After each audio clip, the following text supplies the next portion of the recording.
Hi, my name is Bill Rose, and as you noticed,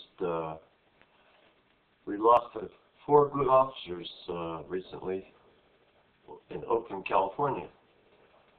And I'd just like to say that there are probably better procedures that could be used to prevent things like that. But let me pre-qualify myself.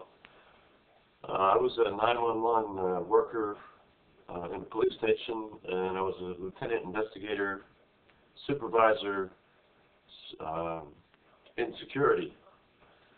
And I'm the guy who suggested to Janet Reno to start using the spike strips, and she did. And that was back, a long time ago. And I'm sure it stopped thousands of felons from that time to now. And I also suggested the marriage of the computer and the copy machine to create the fax machine so that images could be sent to police stations, images of wanted people, because they used to come in the mail. And when I was working in the late 70s for the police station as a 911 operator, we would get calls and people would be hysterical and they couldn't even tell you where they lived.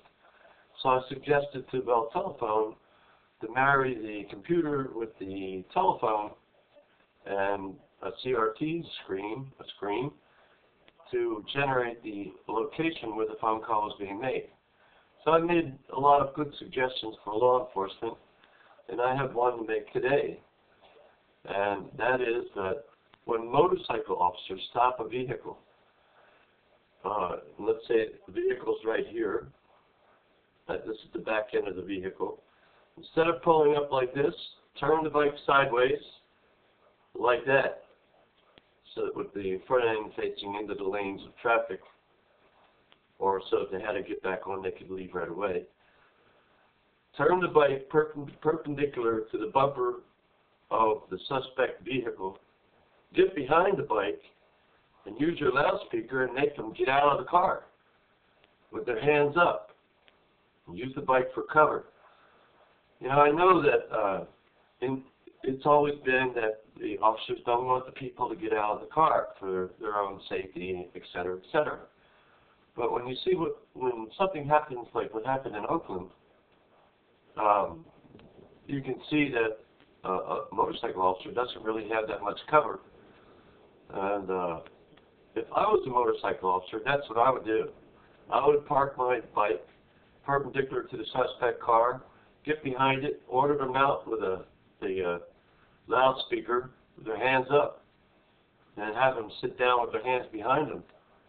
And of course, I would have radioed my position in, and there would be backup coming. And that would be one way to save officer lives. And then, of course, when you're in a cruiser and you stop somebody, all you have for cover are the doors of your car. And hopefully there's some Kevlar inside the doors. But if not, at least that's some cover.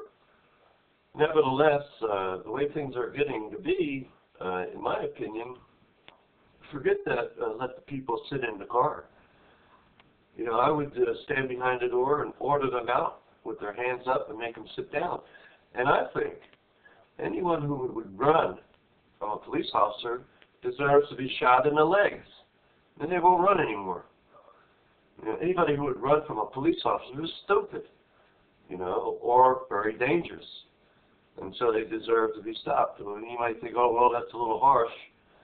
Maybe we should just use rubber bullets. But, you know, police officers, you know, they have to carry 2 guns, one with rubber bullets and the other one with regular bullets. I'd say, you know, if they start running, draw down on their back of their legs and let them have it one time. And that'll knock them down. And why should you have to go running through a bunch of woods or falling all over through mud or whatever when you just, boom, knock them down, take them in. So that's how I feel. I know that's a little harsh. And but you know, when you're driving a car, It's supposed to be a privilege.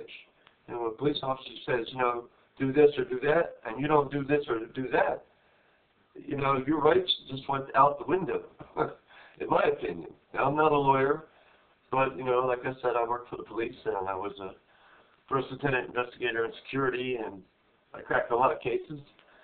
And my ideas for law enforcement, a few of them were put into play there, and they're all working to help fight crime. So, you know, I'd like to invite anyone who wants to send a video response to this, and we'll start this law enforcement YouTube page.